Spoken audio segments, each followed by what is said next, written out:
Good morning. Thank you for joining us. We'll begin in just one moment. We are just doing an audio test with one of our panelists. If you can take a moment to download the handouts from the control panel, we'll get started in just a minute. And let's see, Andrew, I think you're in now, and maybe we can do an audio test. Okay, can you hear me? Perfect. All right, we figured it out. So we have started the broadcast. Nope. There was a few glitches with GoToWebinar this morning, so we think we figured it all out, and we've got all of our panelists here. So if you want to just kind of mute yourself, we'll kick you off when your time comes up.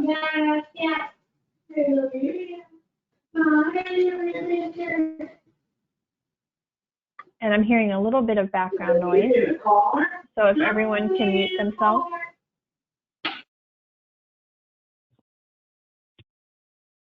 Thank you.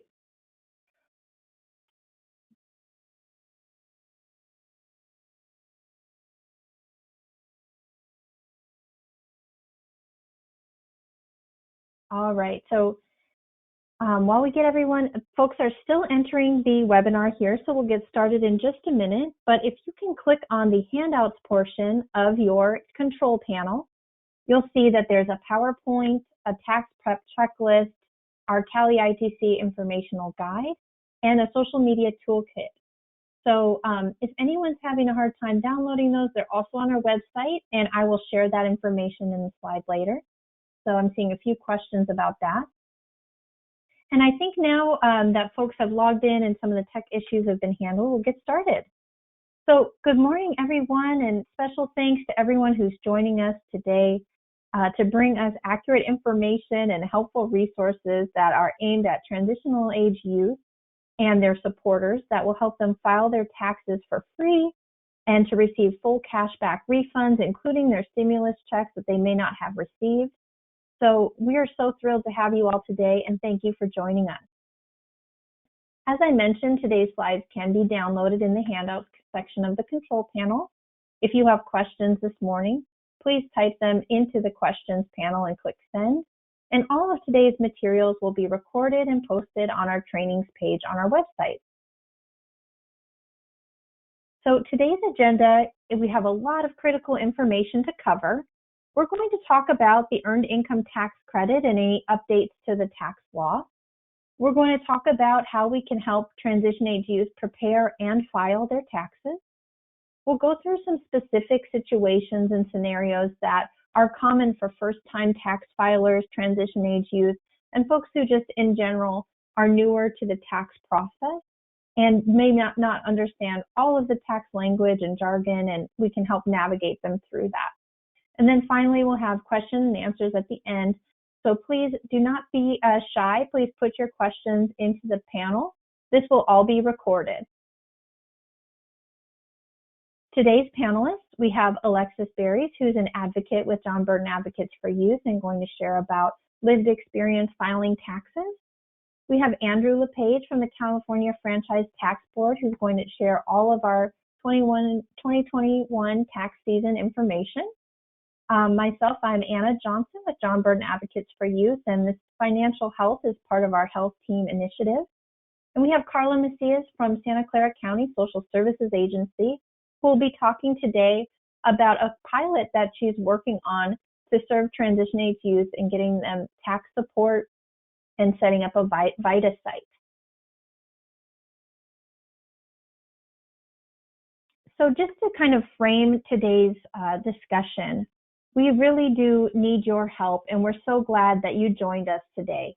California is home to 3.8 million transition age youth who are in college, extended foster care, who may be experiencing homelessness, who might be young parents, and they're all newly eligible for these tax credits. They might not have known about them in the prior year. They can also update last year's tax return. And we know they need your help to successfully gain this financial health skill set. Mentorship, direct support, transportation assistance, virtual appointment assistance during this time of COVID, document preparation and finding, and more are what really make the difference in uptake of the EITC. Oh, it says that I was lost. Carla, can you hear me? Yes, I can hear you. Okay, apologies for the audio. Let me know if I fade out again. All right. So there's just this other question about why should we focus on taxes and filing if young people might not have earned so much that they have to file. Why now? Well, we know that COVID-19 has had a serious impact on youth earnings. There's been job loss and reduced hours, particularly felt harshly among transition age youth. There's new internet and technology expenses from being in the home or working from home. There's new grocery and personal protective equipment expenses that young people are purchasing and spending more money on. Housing needs have changed as certain places and facilities and congregate shelters are shifting. They've lost roommates who are moving home with their parents, but they cannot. Young people in foster care might not have that option. Our young parents are having difficulties accessing childcare, which can reduce the amount of hours they're able to work or being able to find work or go back to work when that becomes available. There's difficulties accessing public benefits and unemployment for young people who aren't as familiar with navigating those bureaucracies. There's increased utilities and home costs. And also, we've heard a lot of young people who have not received their stimulus check because maybe they've never filed taxes, they didn't know about how to do that through the non-filer option, or they've moved and they didn't get a check to where they're living now. So there's a lot of things that have impacted young people's overall earnings.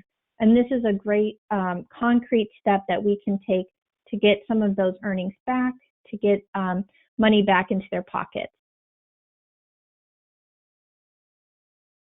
So there's a few new things, which is why we're going to focus today on this information and why Andrew's going to share more about all of these updates. But just to give you kind of some changes in the law about why we're doing this presentation and bringing this information forward. Before 2018, if you did not have a child, you had to be 25 to age 65 in order to get the California Earned Income Tax Credit. But starting in tax year 2018, that eligibility was lowered to age 18. So transition age youth were newly eligible for the California Earned Income Tax Credit, which is a refundable tax credit that when you file your taxes, you get that money into your refund. Beginning in 2019 tax year, the Young Child Tax Credit, which gives $1,000 to qualifying parents, so parents who have a child younger than age 6, are able to get that money back, a $1,000 credit. So that is new as of 2019. And in 2020, tax filers who use an individual taxpayer identification number, so if people did not have a social security number or were undocumented before DACA students, if they didn't have a social security number, they didn't qualify. Well, now anyone can qualify with a social security number or an ITIN. So we've got some new populations who couldn't benefit from this before, who now need to know what this tax credit is and how to claim it when they file their taxes. The final point here I'll make before jumping into the deeper content is that filing taxes can significantly increase the income of transition age youth, particularly young parents. So this is an example for a transition age youth who has one child under the age of 6 from the tax filing year. So you can see that we know from our research and kind of our surveys of young people, the kind of median income pre-pandemic, these are pre-pandemic numbers. This might be lower this past year given what we know. Former foster youth at age 21 were making under $9,000. So they would qualify for the California Earned Income Tax Credit, the federal Earned Income Tax Credit because they have a qualifying child, and the Young Child Tax Credit. So that boosts their income by 53% increase. So that is not, that is a significant amount of money that can really make a difference for our young people. For our working undergraduate students, in college, since many of you work with college-age youth, their typical earnings pre-pandemic, again, is around $14,000.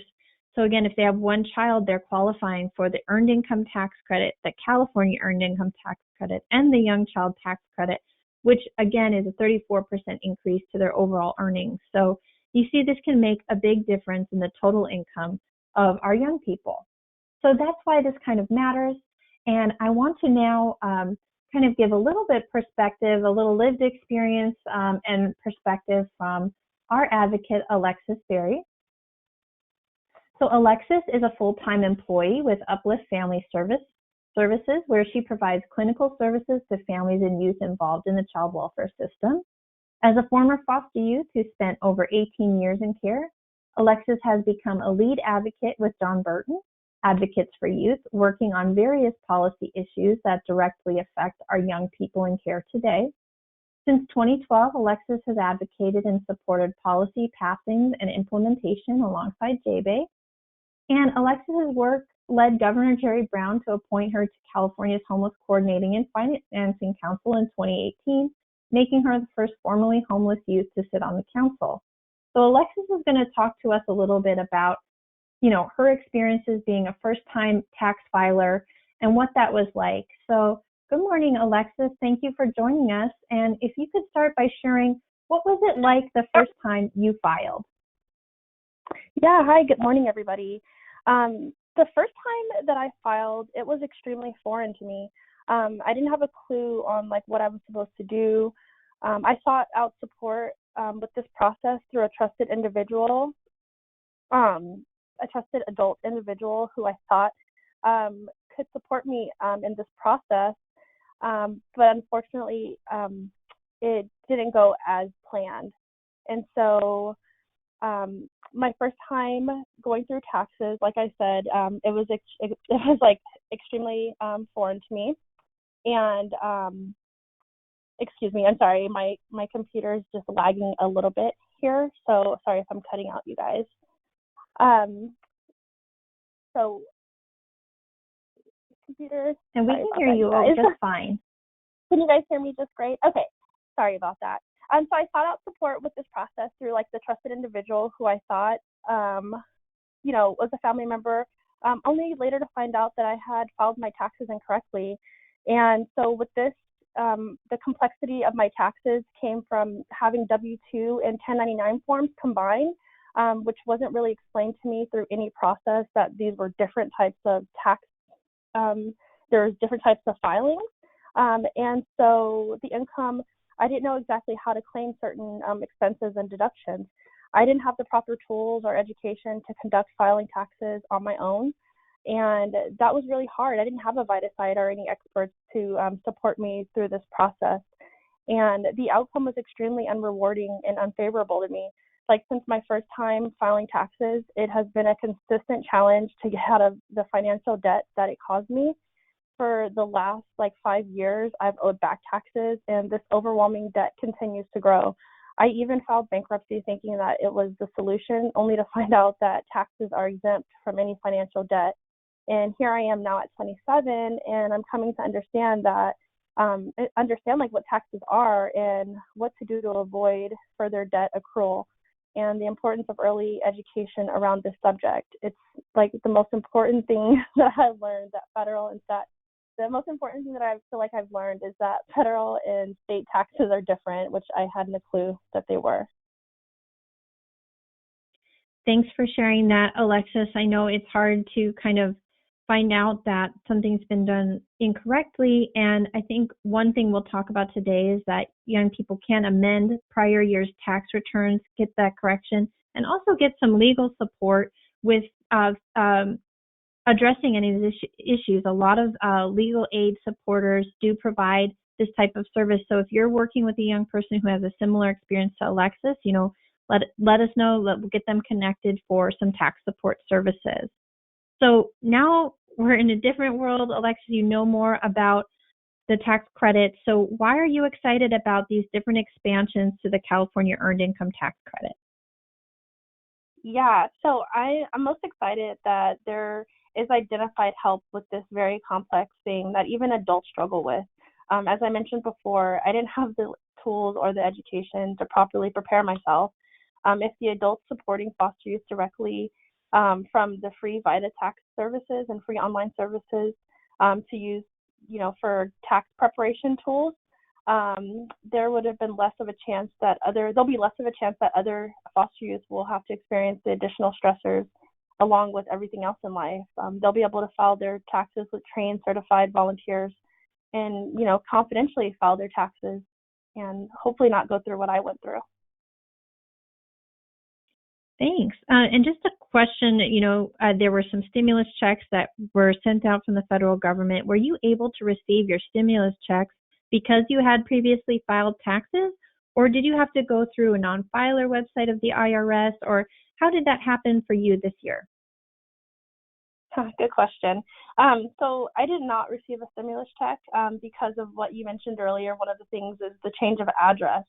I don't believe that it was forwarded to my new address. I've heard that you can claim it on your taxes, and I even heard that there's more about how this works. I really had no idea, but I thought that since I owed back taxes, I would not receive a stimulus when I filed. And I think, Anna, you let me know that when I file this year, I'll be able to say I didn't receive my stimulus check, and they'll include it in my refund this year. My refund will be either direct deposited to my bank account or mailed to my new address. And at that point, I plan to use my refund to pay off some of the back taxes for additional expenses that I'm experiencing due to this pandemic, such as housing, basic needs, food, gas, all those essentials. I want to point out that it's very common for current and former foster youth that have had a challenge with the addresses that they may need help putting their documents and their stimulus checks to be sent to their bank account and current address. Some may be homeless and need support in getting paper checks to a trusted location that they can actually pick up as well. Exactly. Thanks for sharing all of that, Alexis. And I hope you get your refund when you file for free this year. So just a few more questions here. What would you like for first-time filers and transition age youth to know? They may be on this webinar, or they may be working with folks who have joined this webinar. I want them to know that there's VITA experts that can help you with this process. So important to get support from an expert. Taxes are extremely important. They're an extremely important part of life, and sometimes we figure that out as we go through life, and we're in our 30s and 40s. We're like, oh my God, it was so important. But when everything in your life is already going wrong and sucking, don't allow yourself to fall victim of tax debt. Get your taxes done by an expert. It's very important to have it done by an expert and done correctly. Taxes don't need to be this scary and unknown. We can learn the skills necessary, but it takes support specifically for those first-time filers so that they don't end up in this downward spiral, and seek support from the VITA experts in this matter. Thank you. And finally, for our adult supporters of youth and college students on this webinar today, what can they do to support transition age youth this tax season? Yeah, so good question. I think that absolutely do not give uneducated advice. Direct young people to a tax expert for better outcomes. Sorry if I sound like a broken record, but it's so important to direct young people to the tax experts, the VITA site in this case. Use the tools and resources that you'll learn here about how to help young people understand what a deduction is and a credit and the various forms that they'll need to provide at their free tax appointment. If young people are supported in doing it right the first time, it will build a lifelong habit and bring money in their pockets, and youth will really they really need it right now, during these challenging times. Well, thank you so much, Alexis. And for those on the webinar, if you have any questions for Alexis, please feel free to type them in. And now we are going to move forward with some of this deeper content. I'm seeing some questions about, how do young people qualify for the $1,000 child tax credit? And Andrew from the Franchise Tax Board is going to go over some more of these details now. So good morning, Andrew, and take it away. Thanks, Anna. Can you hear me okay? Yes. Okay, great. Yeah, so Andrew LePage, I'm a public information officer at the California Franchise Tax Board. I work in the Public Affairs Office. And just wanted to mention, I'm still pretty new to FTB, so if you have questions that I can't answer and Anna can't answer, jot down my email at the end of this PowerPoint presentation and it'll be there. And shoot me any questions you have and I'll get you an answer as soon as I can. Next slide, please.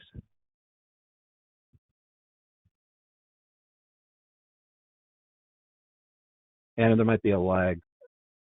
Okay, here we go. So why care about filing a tax return? First of all, as far as we know, state and federal returns will be due April 15th this year. Last year, the state and federal deadlines were extended to July 15th because of the onset of the pandemic. But again, as far as we know now, April 15th is the day, the normal tax deadline.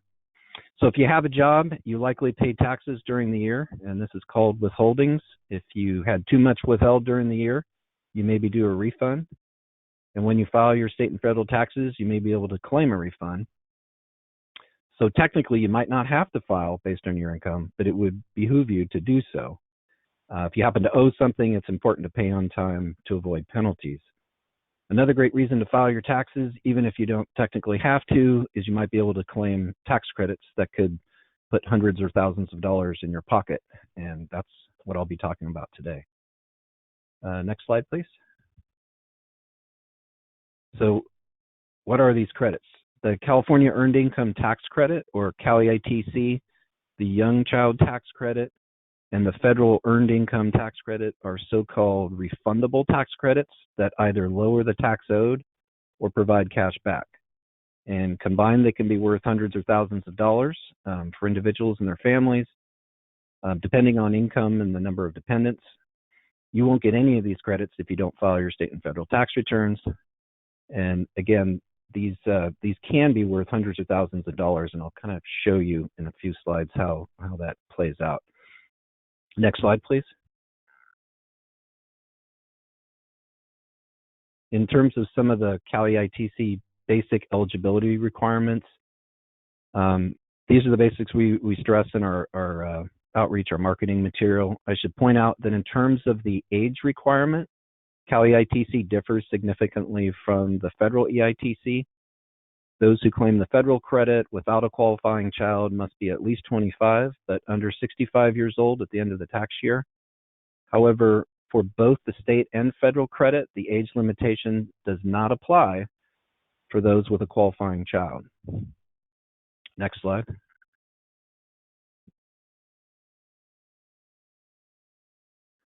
We'll talk in a few minutes about the new ITIN eligibility that Anna mentioned earlier for CalEITC.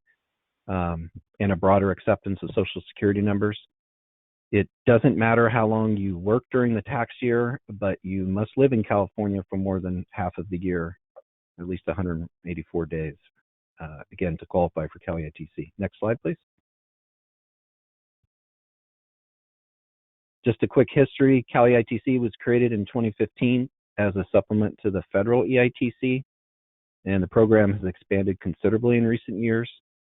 In the first 4 years, about $1.1 billion in CalEITC credits were awarded, and last year alone, more than $1.1 billion in combined CalEITC and Young Child tax credits were awarded. Next slide. This is a breakdown for CalEITC and the Young Child tax credit. So you see last year, nearly 3.9 million CalEITC credits were issued.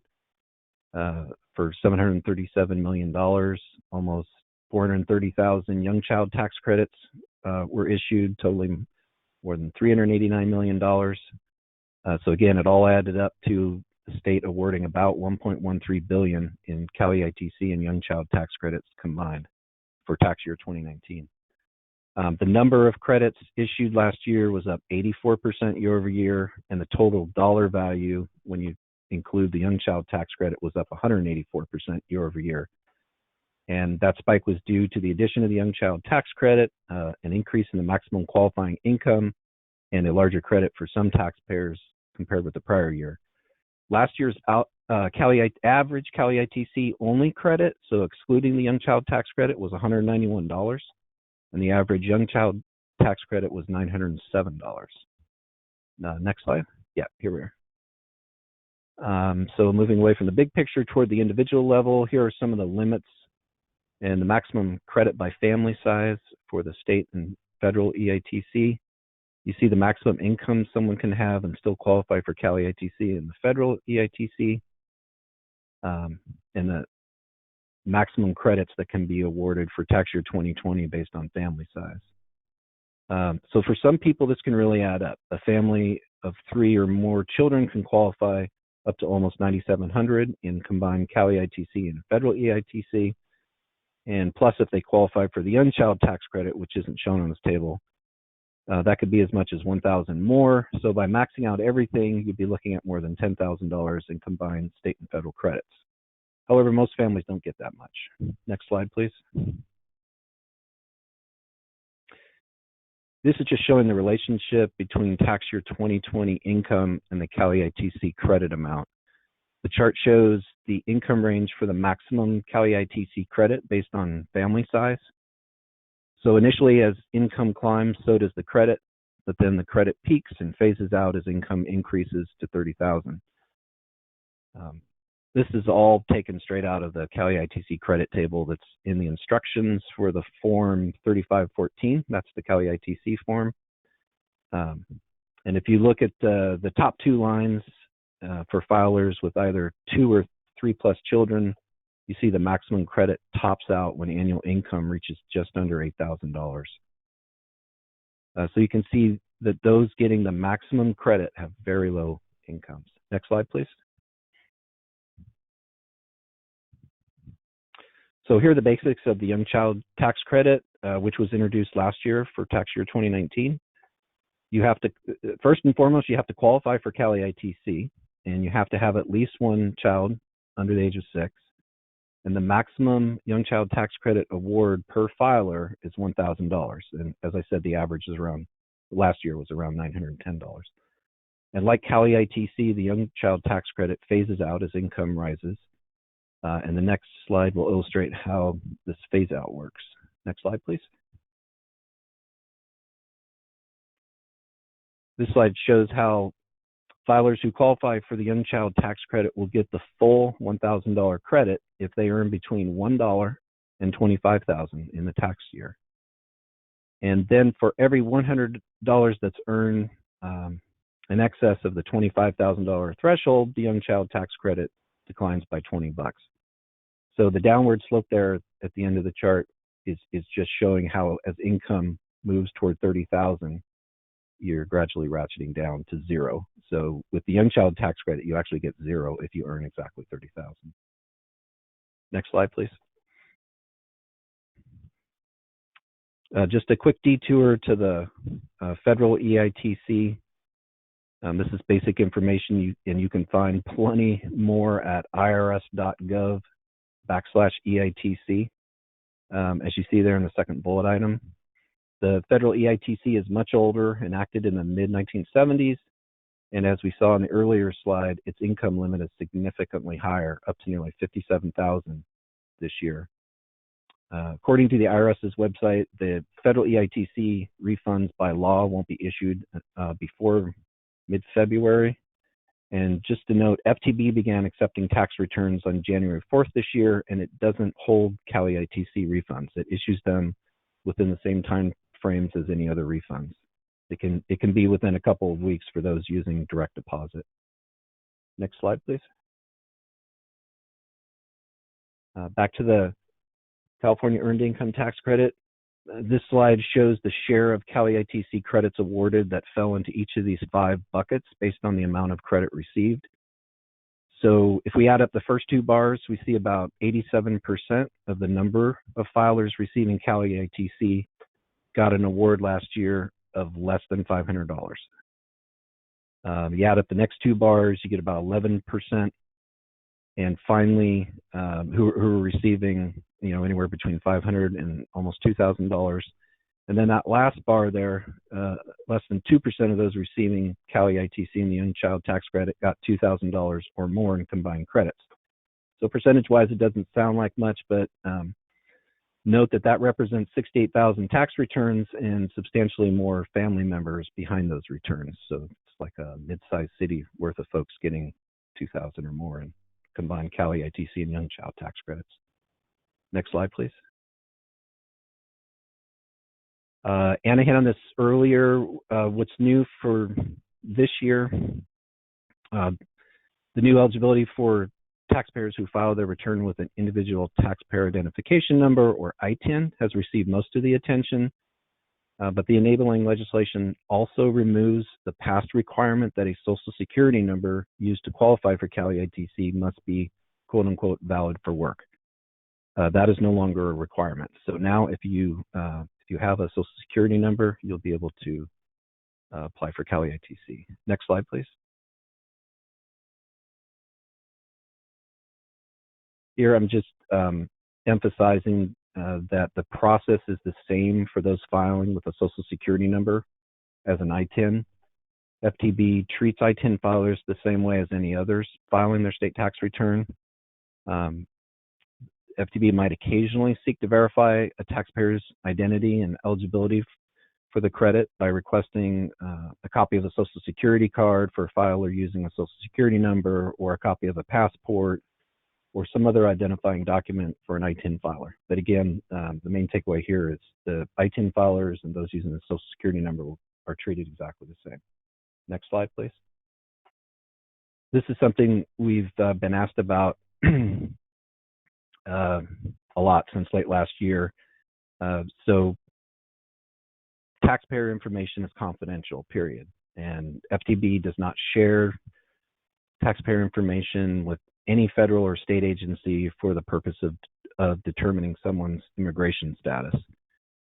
FTB would only disclose taxpayer information to another agency in very narrow circumstances, such as for tax administration purposes or when presented with a subpoena or arrest warrant in a criminal investigation, and even then only when authorized by law. Next slide, please.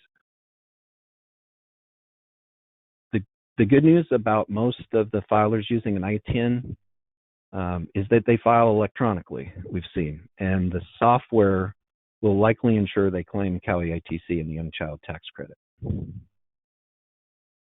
Next slide. For this slide and the next one, we'll look real quick at filing methods and preparer types for 2020 ITIN filers. The main takeaway from this slide is that almost 91% filed electronically last year, and that means that in most cases, again, the tax software would automatically guide them to claim CalEITC and the Young Child Tax Credit. Next slide. And here's the number and share of returns last year by preparer type. And these percentages substantially mirror the percentages for the entire California filing population, not just ITIN filers, which is what we're looking at here. And note that most paid preparers use the tax software that should guide ITIN filers toward claiming CalEITC this year. I'll note that the VITA number there, 1.2% for last year, that's lower than usual. I think normally it'd be up around 2%, thousands more. But with COVID, this is before I got to Franchise Tax Board, but from what I understand, beginning in early mid-March last year, a lot of the VITA activity shut down suddenly. So it really limited the VITA numbers last year. This year, we'll talk about a little bit later, there's been a movement toward virtual and drop off different solutions that can work during the age of COVID. Next slide, please. And FTB estimates we'll see about 215,000 returns from ITIN filers claiming CalEITC this year. We estimate those returns will reflect about 615,000 people, including 300,000 children. So based on the number of ITIN returns we've seen in recent years, this estimate would translate into roughly 1 in 3 ITIN tax returns qualifying for CalEITC this year. But that assumes there will not be a large change in the number of ITIN returns this year. Next slide. Hang on, Andrew, 1 second. We got a note that someone can't hear the speaker, but I can hear you. I'm wondering if others are able to hear. If you could just type in the chat if you're able to hear Andrew. Anna, Okay, can you hear me loud and clear? Yeah. I think it's just one. I'm going to help that one person. So it sounds great. Okay. We'll keep going. Thanks, Andrew. This slide gives the big picture in terms of our estimate for total CalEITC credits awarded this year. So everybody, and of the estimated 4.1 million taxpayers to receive CalEITC this year, we estimate about 475,000 will also receive $430 million worth of the Young Child Tax Credit. So between the two state credits combined, the state will award an estimated $1.24 billion this year, and that's about a 10% year-over-year gain in the total dollar amount issued compared with last year. Next slide, please. In terms of what taxpayers will need to claim CalEITC, they can use W-2 income, self-employment income, including cash or as reported on a 1099 form. And of course, we recommend encouraging taxpayers to hold on to all necessary documentation and share it with FTB upon request. Next slide. Just a heads up, taxpayers using self-employment to claim CalEITC may receive a letter from FTB asking for information to verify income or losses. And we encourage people who receive that to respond promptly. It's part of a larger anti-fraud effort to ensure the right funds go to the right taxpayer. So there's been a big focus on that at FTB in the recent years. The department has taken a more cautious approach where if something looks even a little off, we'll reach out to the taxpayer to ensure it's the right person and not someone committing fraud. Next slide.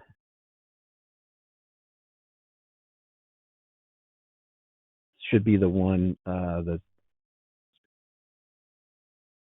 maybe the next one that's got the letterhead on the top. Yeah, there we go. If FTB does ask for more information, the request will come on a letter we call FTB 4502, which is seen on the slide. It has an FTB letterhead and says additional documentation required, refund pending. Next slide. If the taxpayer does get the letter, FTB is just trying to verify the person qualifies for the credit. The letter would be sent to the taxpayer within a month of their tax return being filed. And CalEITC and the Young Child Tax Credit won't be awarded until the taxpayer responds and FTB verifies qualification. Next slide, please. And just a reminder, FTB may ask for copies of relevant documents and taxpayers should hang on to them. If earned income includes wages, we might ask for copies of W-2 statements or the most recent 2 paychecks. If the taxpayer claims qualifying children, FTB will likely ask for Social Security numbers or ITINs and other information regarding these individuals so that FTB can validate the whole claim. Next slide, please. For those who are interested in helping us get the word out, we should be on slide 27 where it's got the information. I think it could be a lag. There we go. We at FTB will be spreading the word on CalEITC. We are spreading the word on CalEITC and the new ITIN eligibility this tax season. Our marketing materials, flyers, brochures, and posters are available digitally this year for people to download and print as needed. Please visit the website above. That's our so-called vanity URL, as you see at the bottom of the slide, ftb.ca.gov/CalEITC. And then we'll be mentioning CalEITC and the new ITIN eligibility in press releases, media interviews. Thank goodness I've got a new colleague who speaks Spanish fluently, and she's been interviewed several times already this tax season with Spanish language TV media in California. And then we've got a English and Spanish social media campaign, and we've got some social media, sample copy available on the website in other languages as well. Next slide. Here's what our new CalEITC landing page looks like. This is where you get a start for everything CalEITC. We've got our calculator there. If you look over to the left, EITC calculator, so that's where you can get a quick estimate. It's not perfect. It is an estimate, but for most people, it'll give you a good estimate for your CalEITC, Young Child Tax Credit, and even the federal credit, so you can get an idea of what's at stake if you file a return. Where it says again over to the left, eligibility and credit information, that will take you to our long-standing credits page where it's all the basic information on qualifying for CalEITC, the FTB form 3514 and the instructions for that, the form you need to fill out to claim the credit. And then where it says outreach material at the bottom there to the left, that's what will take you to all our, again, our outreach materials, including the social media toolkit. Next, I'll show you that on the next slide. Oh, I'm sorry, Anna, can you back up one to the landing page again? Sorry about that. Down at the, I should have pointed out, down at the bottom of the page, Free Tax Help VITA, that's where you can click to go to our VITA locator. CalFile is our free filing solution. And then more online options. I think I've got a slide on that upcoming. That will take you to another site with both free and paid tax filing resources. So now we're ready for the next slide that shows you our outreach materials. There we go. So again, for those who want to help us spread the word, here's some social media toolkits and flyers, brochures, posters that you can print out, including accessible versions. Next slide, please.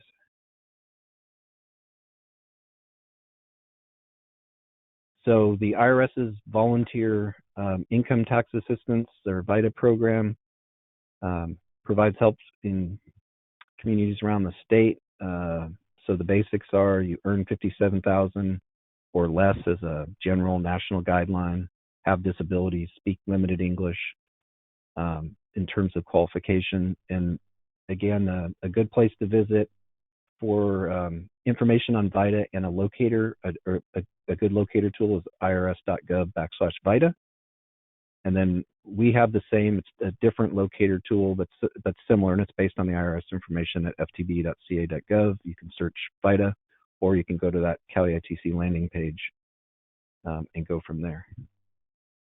And the one thing I'll say about the IRS website, I believe if you put in a zip code on the IRS's VITA locator tool, it'll also bring in sites in surrounding zip codes in case yours doesn't have one, whereas on the FTB site, the way that's set up, if it'll just tell you there are none in your zip code. You'd have to put in another zip code to find out whether it had it. So, and then also on the FTB locator, you can put in city and county, and I think that does draw from a wider area.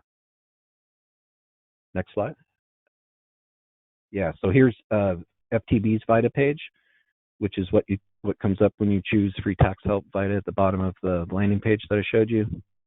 And because of COVID this year, there are fewer VITA sites registering and fewer VITA volunteers, I'm told, overall. But there are more and more sites coming up. The IRS updates the number of registered sites weekly. And so that's the good news. We are seeing growth. The bad news is for example, our FTB has an army of VITA volunteers, and I have not heard of a single in-person event that will be part of this year. So that's just the unfortunate reality of COVID. So the trend is toward virtual events or drop-offs. So you'll find out what time you'll take your materials and drop them off, and maybe you'll get them back right away, maybe not. I think all that varies.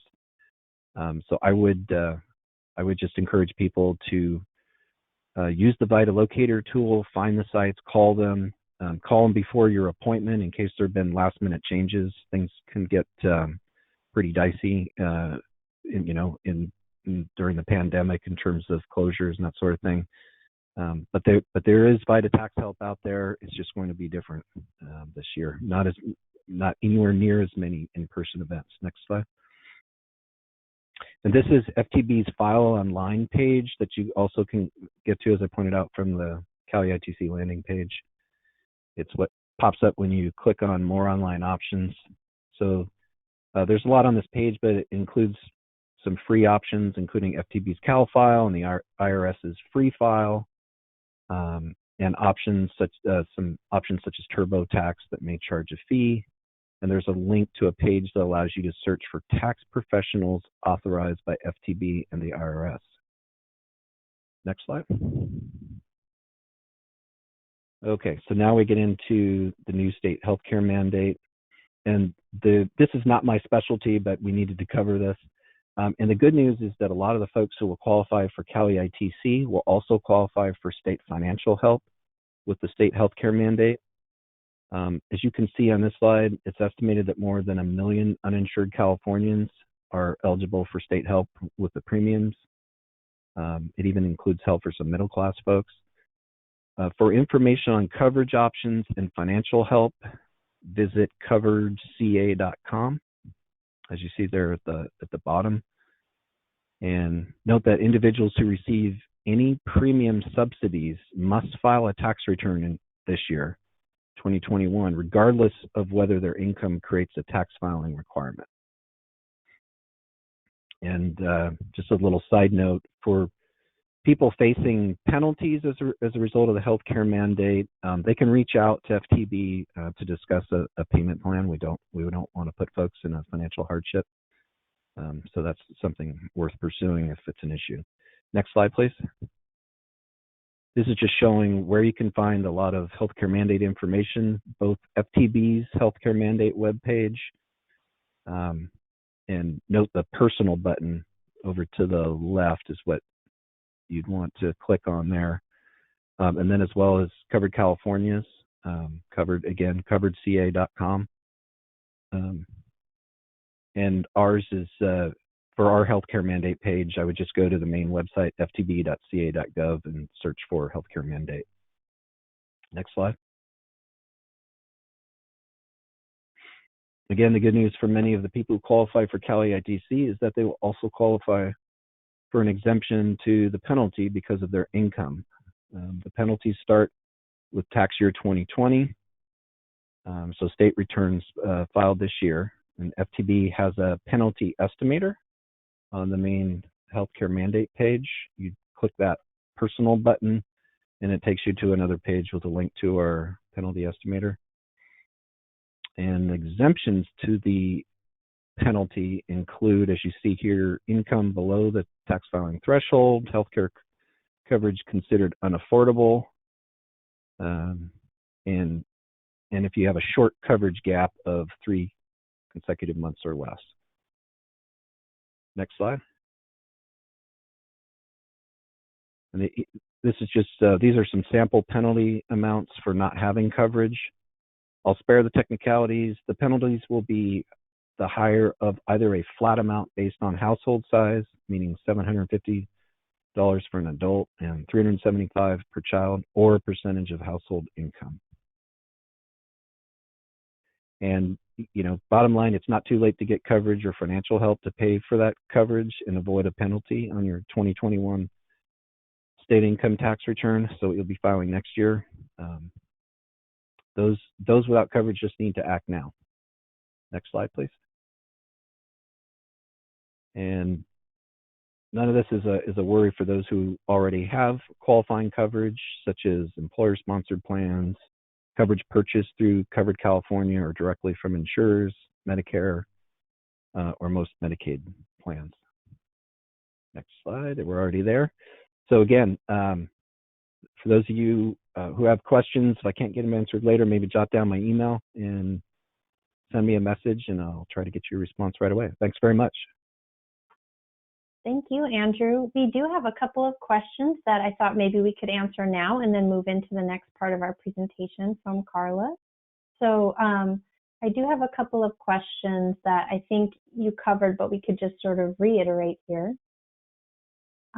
So one was, how can someone access an ITIN, so the individual taxpayer identification number? So if you don't have one, you need to go to the IRS's ITIN page and find out about applying for one. So is that the gist of the question, do you think, Anna? Yeah, that's it. And just for folks on the webinar, we do have information in our taxpayer checklist, which can be downloaded from the handouts.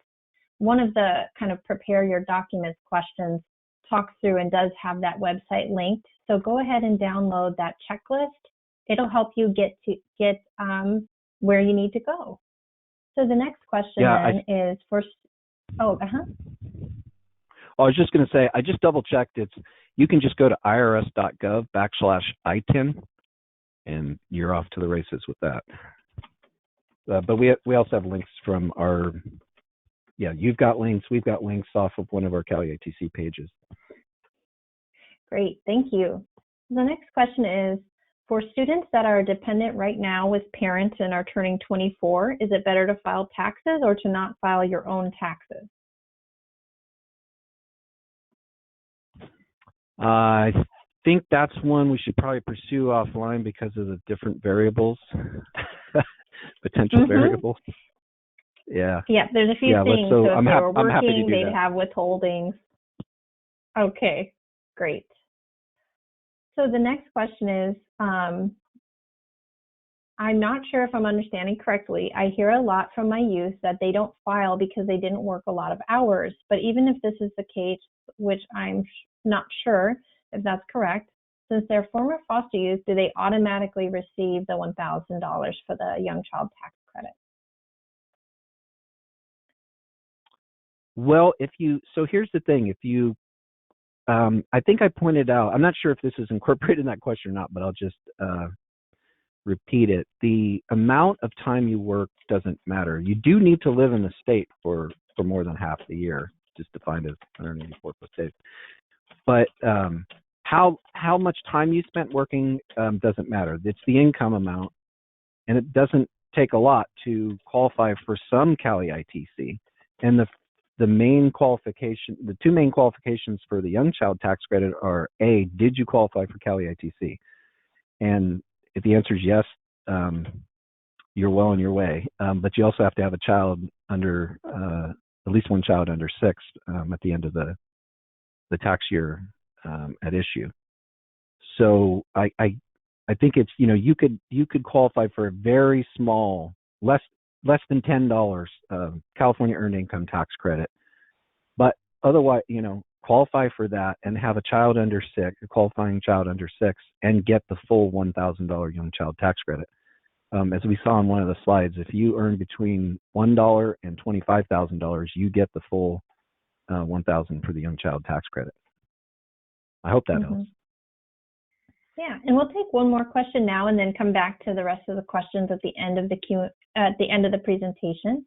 But one is just, can transition age youth file taxes if they had no income? How would they receive their stimulus checks if they can't file taxes and didn't receive them earlier in the year?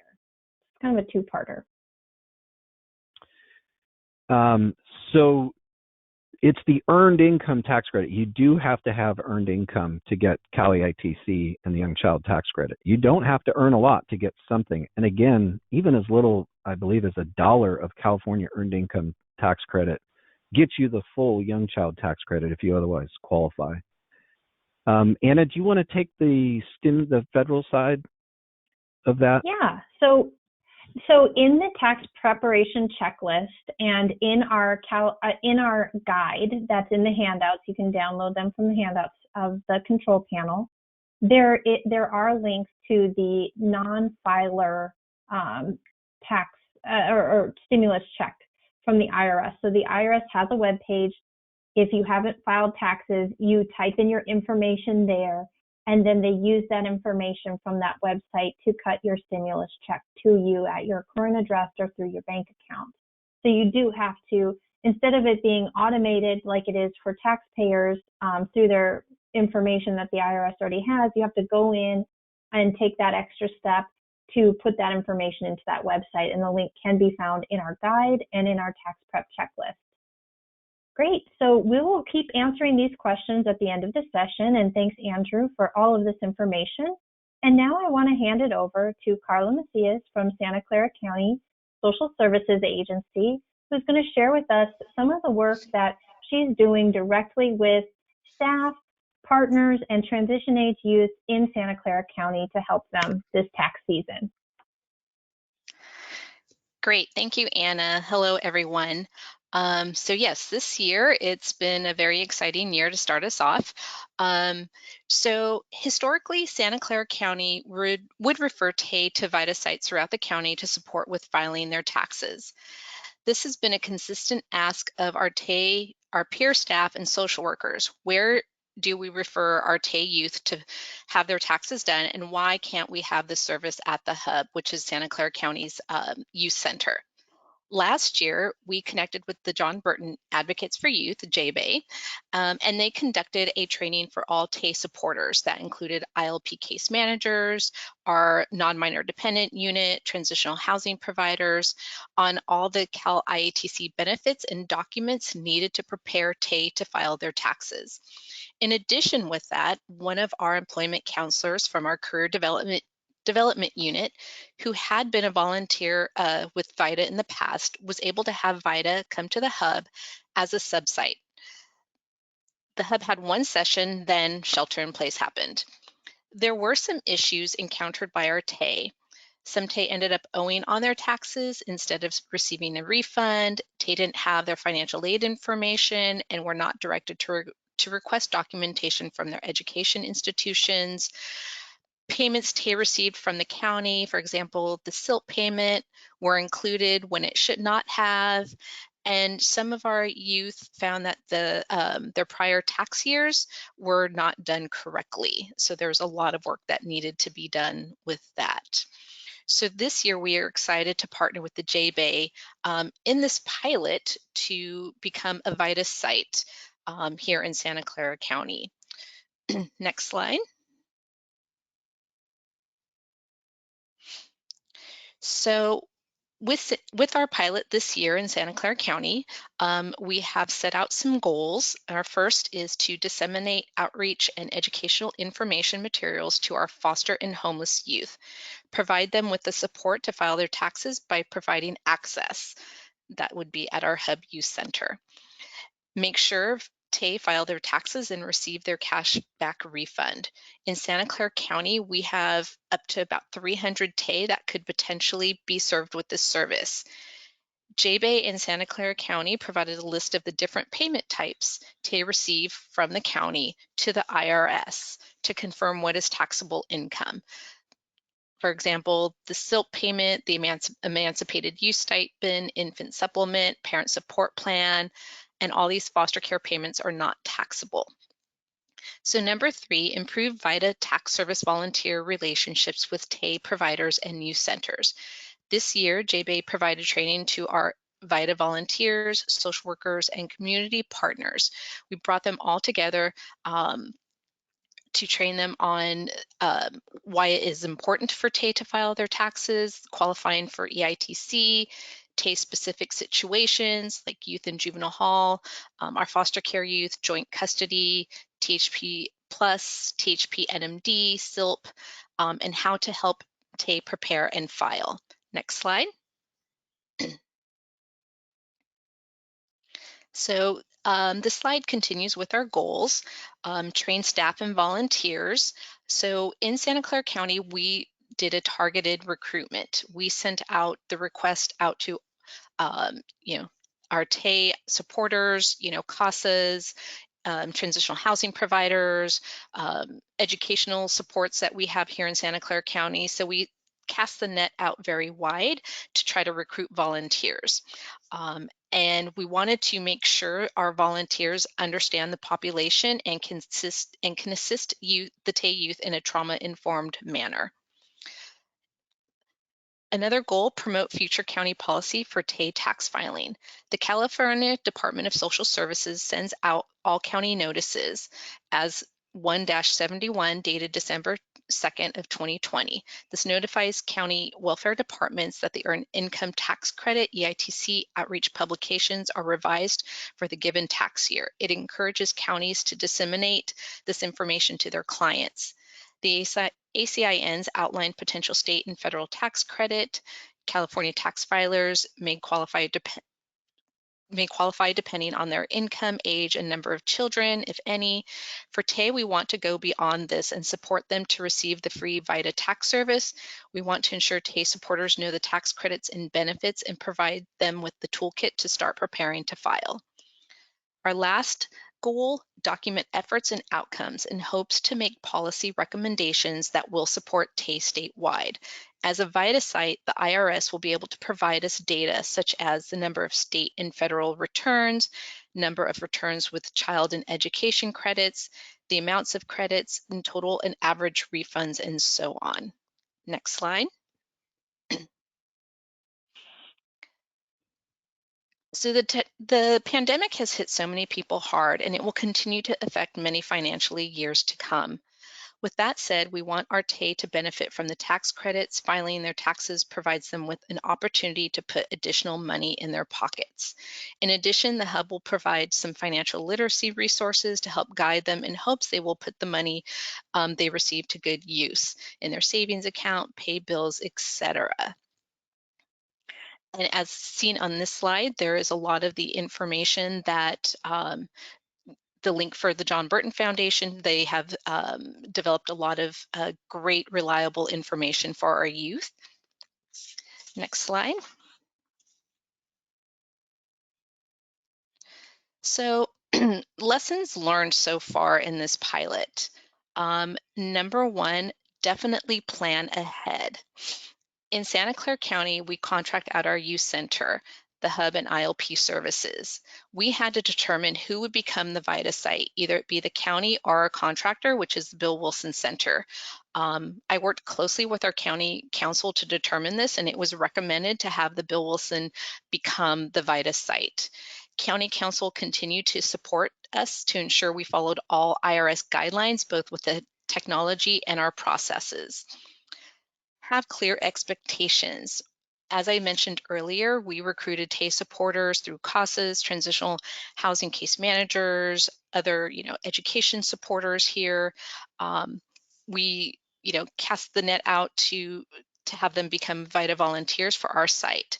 Some of the folks who signed up didn't realize the total ask. It goes beyond outreach and supporting TAY to gather their documents in preparation to file their taxes. To become a VITA volunteer, this year required to attend and watch the recordings of 3 Saturday 2-hour virtual trainings, complete homework assignments for each training. There are 3 open book multiple choice tests to become a VITA volunteer. Then the ask of the volunteer is to schedule a weekly time slot or commitment to prepare taxes during the filing season. Communicating to volunteers the full-time commitment is important.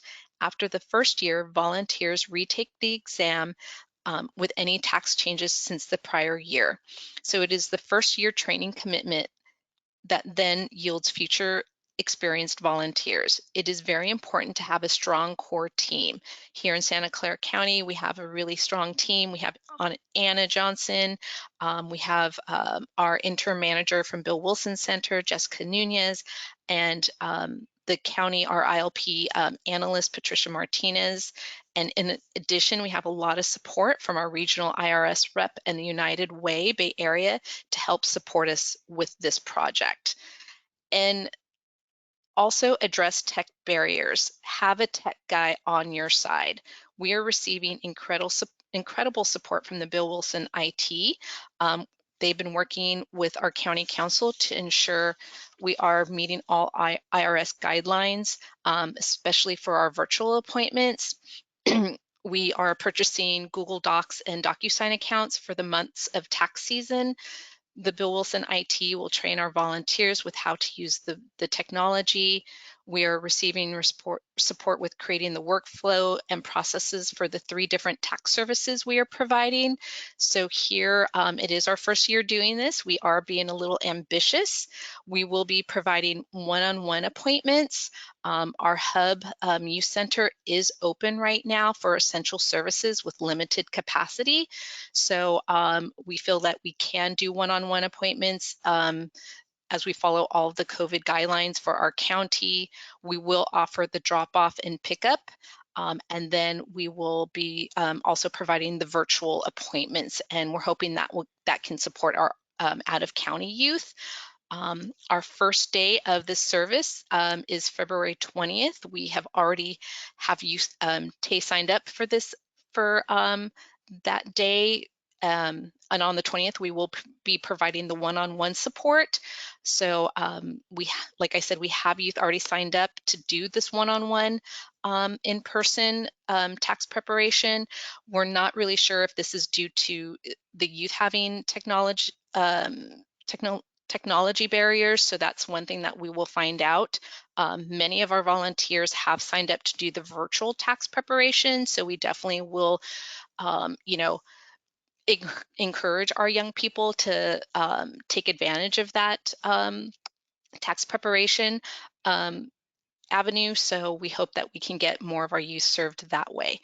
And then the last one, determine your capacity. Like I said earlier, we were pretty ambitious our first year in doing this pilot. And if you're thinking about maybe this is a possibility in your county, consider maybe becoming a VITA subsite for the first year, sort of learn about it, and then potentially launch to be a VITA site the following year. And definitely review all the IRS guidelines in advance. Next slide. So, so this is the listing of all of our project partners, and we have other, support that's been in the background. As I mentioned, our county council, we have the Bill Wilson Center, their IT staff, my ILP analyst here in Santa Clara County, and then of course our fabulous VITA volunteers. We could not do this without them.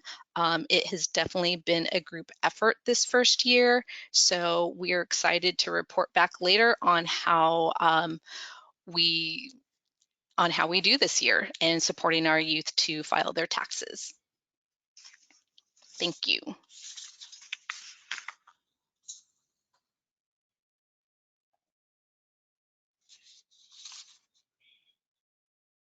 All right.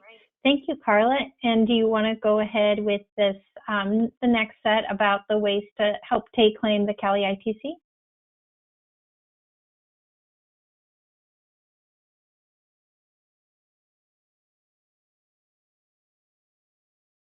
Oh, we might have lost your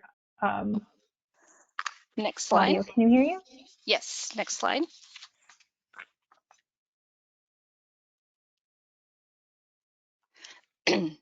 Oh, yes. So number one, so like I mentioned earlier, review and circulate all county information notices on CalEITC.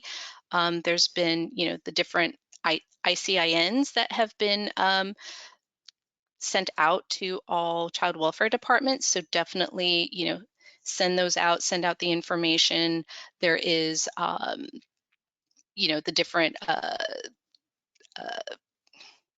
the different publications that they send out. So send that out to your staff. Next slide.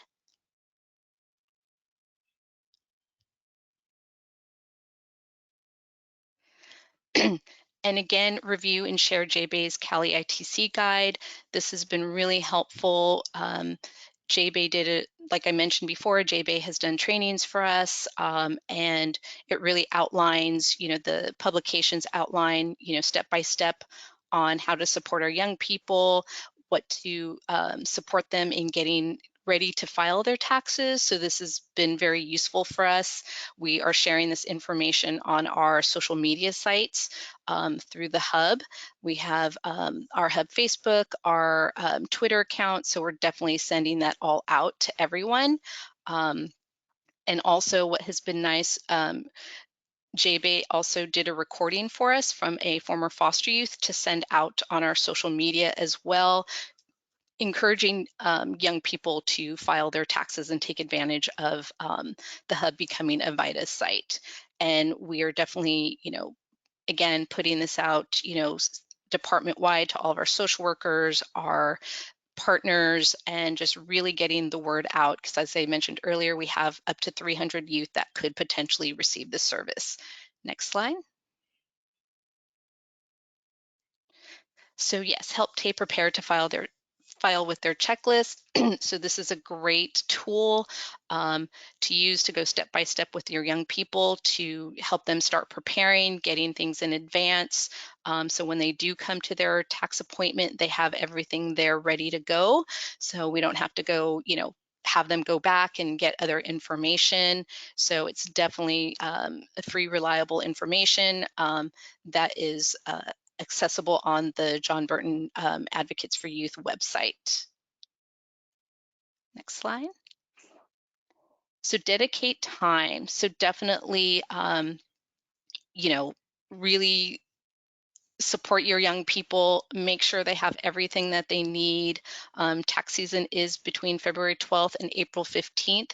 We start our first day on February 20th. It's a Saturday. We will be offering appointments between 1 and 4. Like I said earlier, hopefully we will also get some virtual appointments during that time as well.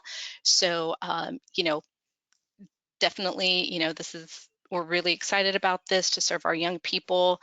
We have a really fine-tuned outreach plan. We've sent out some staff memos, different activities, our hub mailers, outreach blasts and circulation through our different social media sites.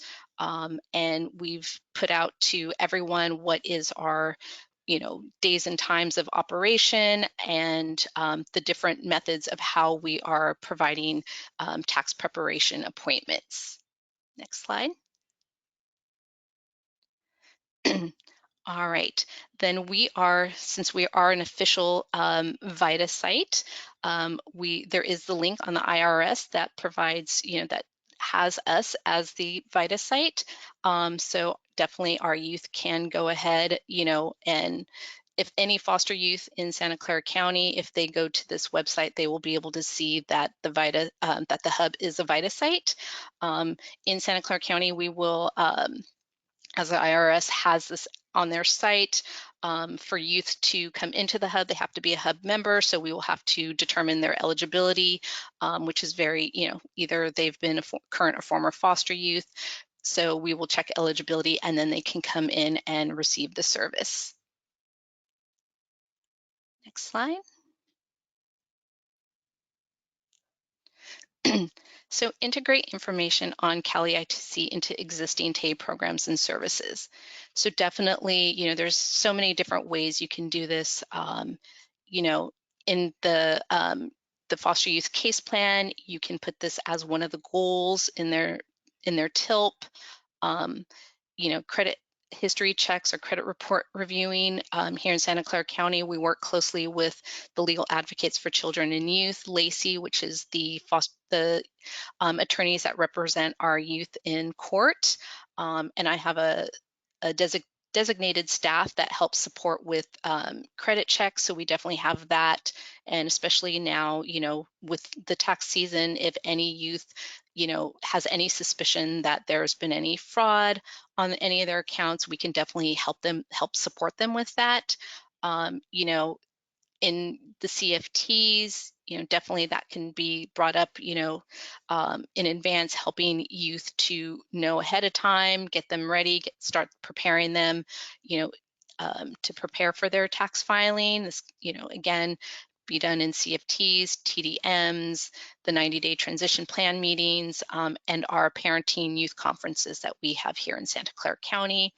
And then also in the independent living program curriculum, integrate this into the financial literacy curriculum classes, which is a core service here in Santa Clara County. Next slide. Help TAE file their previous tax years and save important tax documents. So again, we can help our youth this year to look at their previous tax filings and help, help them with either if there was some discrepancies or if they've never filed before, we can support them with that service as well. And then also help them to organize their tax documents. This is definitely a life lesson for our young people. So really help them organize, have everything ready. ensure that they get what they need and how to get those documents in the JBay tax guide that they have, that they developed, definitely tells the youth if they don't have information, where to get it, how to get it. So definitely help them organize those documents so they have them ready to go for their tax preparation appointment. Next slide. All right. All right. Thank you so much, Carla. We're so thrilled to be working with you on the pilot and really excited for young people in Santa Clara County who are going to benefit from that. So thanks so much to your whole team and for being with us today. Thank you. All right. So to finish off the presentation here before we go to Q&A, I'm going to talk about pay-specific situations when filing. So a lot of the questions in the chat might be about some of these items we're about to cover. These are also in the guide and talked about in the checklist. So you don't have to remember these things. You just have to remember the guide, and the checklist will help you get through this. So a specific situation for our transition age youth might be their immigration status or citizenship status. So now, if you've lived in the United States for more than half of the last year, U.S. citizen, resident, or married to a U.S. citizen or resident, have a Social Security number, and newly have an individual taxpayer identification number. Oh, sorry, I was having a technical issue for a second. I think we're all good. Young people can now file and get these credits. So this might be their first time. They might not yet have an ITIN. People have put into the chat where to support and get that. It's also in the checklist. That link will take you to the IRS website where people can get their ITIN number. There's also a link in the checklist if someone doesn't yet have their Social Security number or needs help or has had a fraud issue. All of those links are in the checklist. All right. A big issue that Carla mentioned that's come up is that students receive financial aid, but some of that is taxable and some of that is not taxable. So there's a kind of a calculation that needs to happen with the student financial aid letter. So you take the part that is the total gift aid and you subtract the non-taxable portion of that aid, which is books and fees and tuition and supplies. So you actually subtract all of that to get this lower $10,000 amount from this example on the screen. What's kind of common is people incorrectly enter the student financial aid amount as either the full cost of $32,000 or the total gift aid of $24,000. And that shows as higher taxable income, and this might be the reason why people seem to be owing instead of getting their refunds and deductions or student credits. So we want to make sure that when we're entering that students have their financial aid letter and their financial aid forms, and that they're assisted in making that calculation correctly, entering it. The 1098-T is the form that students receive from their financial aid office, and it shows how many payments were paid, the number of scholarships and grants, and how to kind of report those. And again, getting support from a VITA tax service or a free online tax preparer, you can kind of make sure to enter this information correctly and get your student credit. For those who have graduated or are no longer enrolled in school and have started paying off loan interest on student loans, they will get the Form 1098-E, and it will show how much was paid on interest from those student loans. And each person, no matter who we are, myself included, still paying off my student loans, we get this form and we can get up to $2,500 deducted from our taxes because of the student loan interest payment. So that's a great credit that everyone should be entering and getting cash back. So that will also show up here on the 1040 when it's filed. The next thing to know is just that students who have financial aid and students who complete the students who complete their taxes have an easier time filing for FAFSA. So when people go to complete their financial aid forms, basically it can kind of auto-populate the tax information from the previous year and make it easier to finish financial aid. So many of you are also helping students with their financial aid process, and actually having their taxes completed makes that a little bit simpler. What happens as well with students is you have this non-filer status if they've never filed taxes before. And what you then have to do is obtain that non-filing status or sign a statement saying that you've tried to obtain it. You have to say, you know, the IRS then has the discretion to determine if that was sufficient. It might delay financial aid. So there's these, this is a kind of, if you're helping someone who hasn't filed with their financial aid, there's the non-filer guidelines here. So again, doing your taxes actually helps in other ways. Some of the young people we're serving are currently homeless or have moved, and so, or are awaiting a permanent address and might be moving by the time a check or return would come. And in this instance, we encourage people to support that youth in using a clinic, shelter, or drop-in center address with the permission of that location, where a check could be mailed to them there and picked up. If they do have a bank account, that's even more ideal. It could be direct deposit into that person's bank account regardless of their address. Or there's an option to use a prepaid debit card.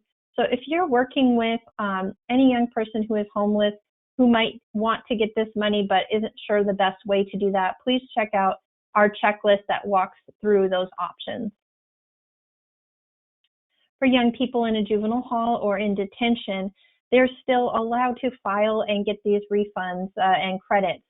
So youth are supposed to be provided internet access for educational purposes, and filing your taxes is another part of that financial literacy. So they should be allowed access to file either online or with a virtual appointment. Someone can bring any tax forms that arrived in the mail, or you could ask for an extension until October 15th to file. If a young person will be released, then they can file once they're released and from home. But you can claim the CalEITC regardless of any past convictions. It doesn't disqualify anyone, so it's still eligible. But the only thing to consider is that any wages that were earned while incarcerated do not currently count towards the earned income tax credit. So it have to be other wages that were earned. A big reminder, there's a lot of questions in here in the chat about foster care payments. Most payments are not taxable income, including the SILP or THP payments or allowance payments, infant supplement payments, any kind of universal basic income payments from the government, any gift cards or stipends from ILP or providers. These are not earned incomes and are not considered taxable income. For other types of specific income, there's actually a chart the IRS provides. If you're wondering, does this count, does that count? There's a chart that counts all of what is taxable, what's not taxable, and the thresholds there. So we want to make sure not to be over taxing our young people because of these benefits that they should be receiving. So now to kind of put this all into perspective, I just want to go through a couple of scenarios. So here we have a joint custody. So only one parent can claim tax benefits. That would be the custodial parent. And if there's shared custody, then the parent with the higher gross income would claim that child or their children for their tax purposes. So both parents can't claim, just one would get that benefit. If a young person is claimed as a dependent, this came up in the chat, so in the question. So if a young person is claimed as a dependent, it's legal if that child or student has received more than half of the financial support from the taxpayer who's claiming them as a dependent. So if you're not a child but a relative and live with that taxpayer, and the person, the dependent, makes less than $4,050 a year, and is receiving more than half of the financial support from another taxpayer, then it would be a qualifying dependent.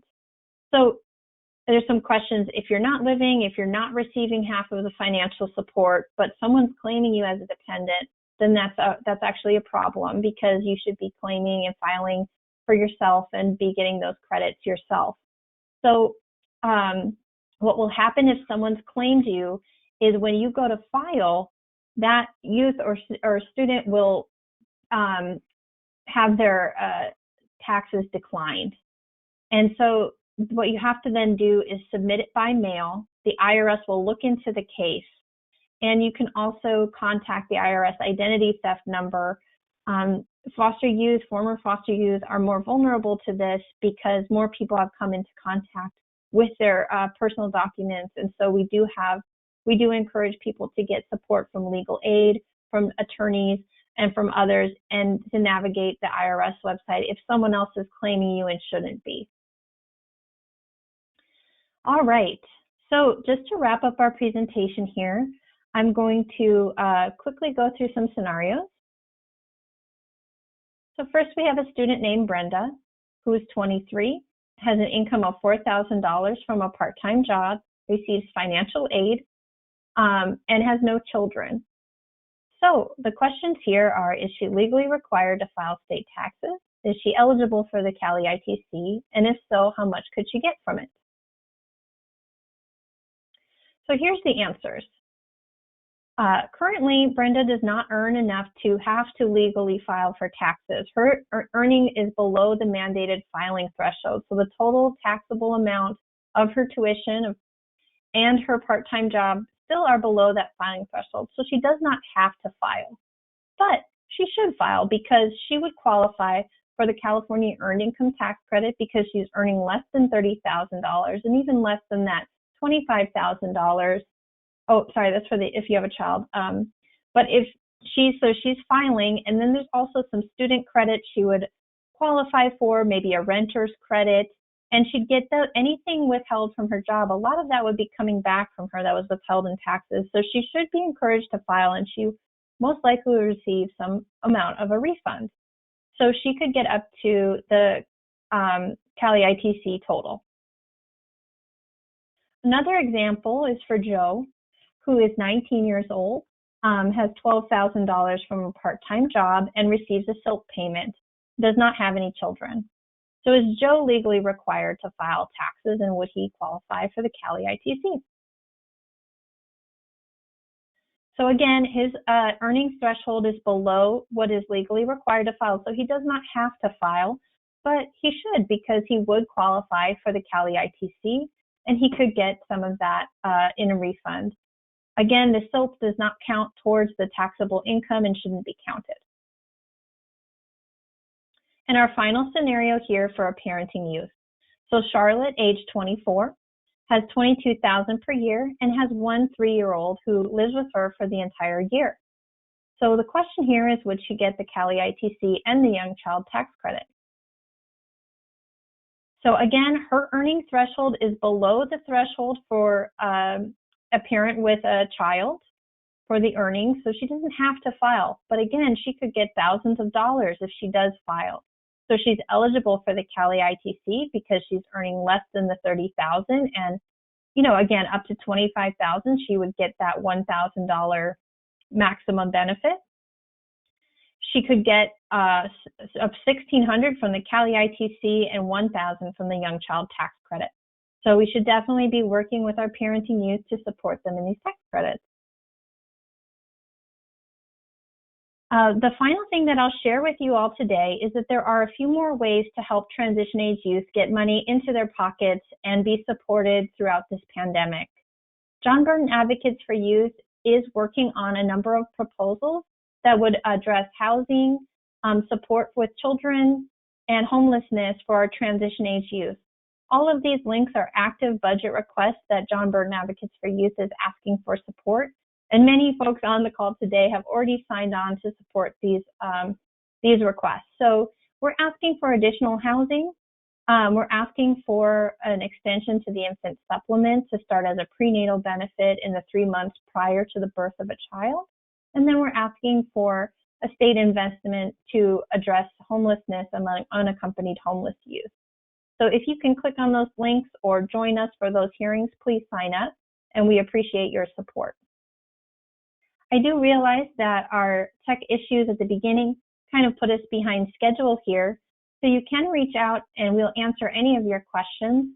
I'm available right now to stay on for a few minutes and we'll take a few questions, but as Andrew mentioned, a lot of these questions, there's some individual considerations as each person files their taxes that could kind of lead to a different answer. So we do encourage you to reach out to us. If you're a county looking to work on a pilot or any other project, reach out to Carla for those great ideas. And our emails are here for you. And I'll give a final thanks now to the members of our presenters who joined us. Thank you, Alexis, Carla, and Andrew for all of the information today.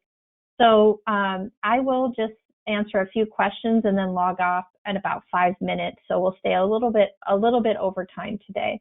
But thank you all for joining us. Okay. Thanks, Anna. Yes, of course. So one of the questions here is if a student is under 18 and experiencing homelessness, do they qualify as independent? Are they able to qualify for EITC for themselves? So part of the EITC, again, depends on if you have a qualifying child for the federal. So that wouldn't be until age 25. If you're a California earned income, you would have to be 18. If you're younger than 18 and have a child, you would qualify. So it really depends on those things, but I encourage people to use the calculator that is in our resources and that Andrew shared. That calculator will help people identify what credits they benefit from and if they qualify. Work study jobs, do those count? Yes, work study jobs are earned income. So you do usually get a W-2 from that position that you're working in, and you would use that to file your taxes. I'm looking for a few more questions. Andrew, are you able to stay on and answer some of the questions that were forwarded to you?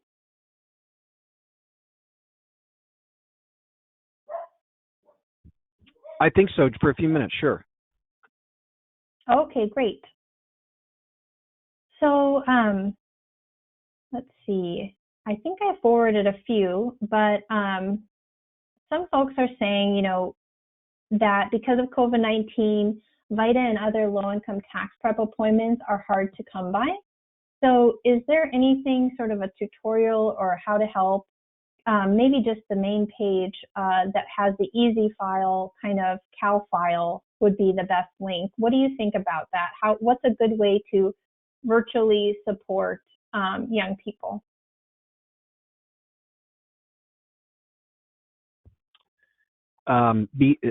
Support beyond VITA?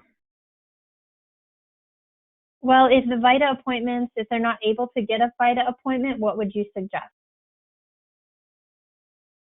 I was just going to the page I pointed out with the combination of free and paid options. So yeah, Cal file, free file with the Cal file for California, free file for the IRS. But there are some other options on that page for those who've kind of met our standards to be on that page. And then if you are going to pay, we've got a tool for finding preparers that are kind of approved by FTB or the IRS.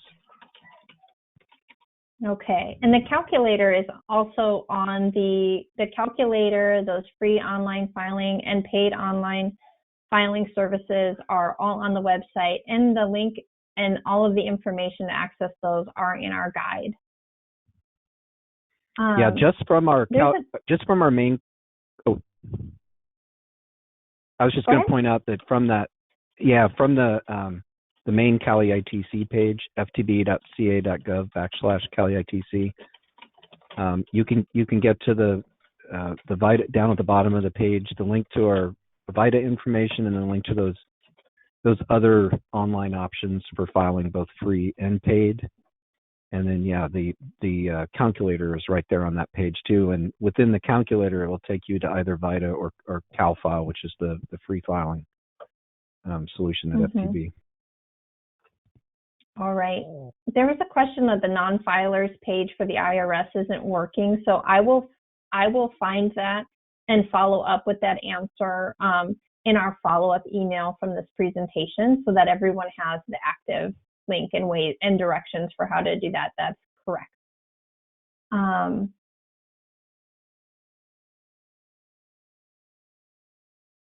So it says, if we qualify to use a VITA volunteer because of our own income, would you recommend utilizing this service to gain insight on the process? I think that's a great question.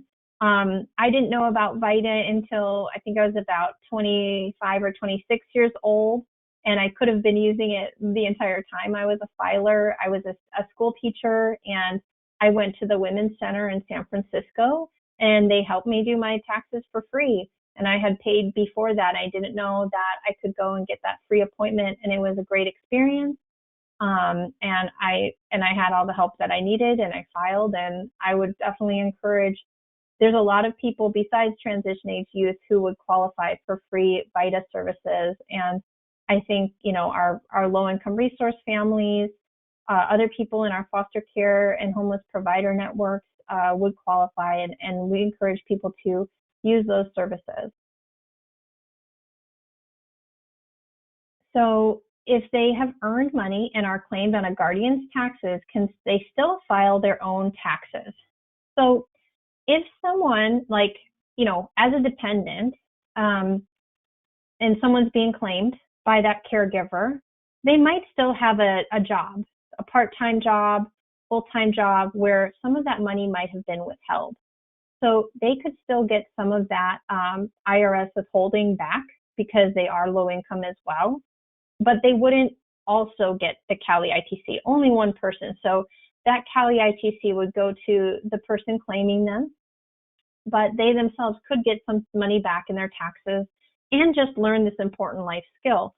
So we know that people kind of, I recommend a scaffolded approach where you can learn more about, you know, as you kind of develop and grow in your job. So it's kind of nice to start with just one W-2 or just, you know, your first job when you're younger, because as you get older and your finances get more complex, you kind of add and scaffold in that new knowledge when you file your taxes. So I would encourage you to support anyone who has a W-2 to go through that process. How do you become a volunteer to help the youth file their taxes? So there is a VITA volunteer link that I don't have access to it at the moment, but I will send that to you. And if you're in Santa Clara County, we have a specific form to work with our pilot. So I will get you that information for how to become a VITA volunteer. I just did it myself, passed the test, went through the training, and so now I'm going to be able to help current and former foster youth file this year. So is there a way in LA County to find a VITA volunteer who is specifically familiar with assisting foster youth? What I would say to that is that we have recorded and we have our guide. And so if you prepare a young person who's going to a VITA volunteer and share some of these recording with our VITA site volunteers, they can know the specifics that they're dealing with a little bit more closely and make sure that that's all correct. So that's why we encourage the tax prep checklist that we've made. It really gets into those specifics that are needed. So I'm just sort of realizing the time. I know people are hanging out. We got a lot of people who are still here for the answers. So we will definitely follow up with these answers, and please do email us. Take a moment to email us now if I haven't answered your question. But thank you so much to all of our presenters again, and everyone enjoy the rest of your days, and good luck with this tax filing season, whether that be virtual or drop-off appointments. And if any of the resources you have feedback on, please just email me, and look out for the email at the end of the day coming from me with all of these resources. All right, everyone, have a good Tuesday. Bye.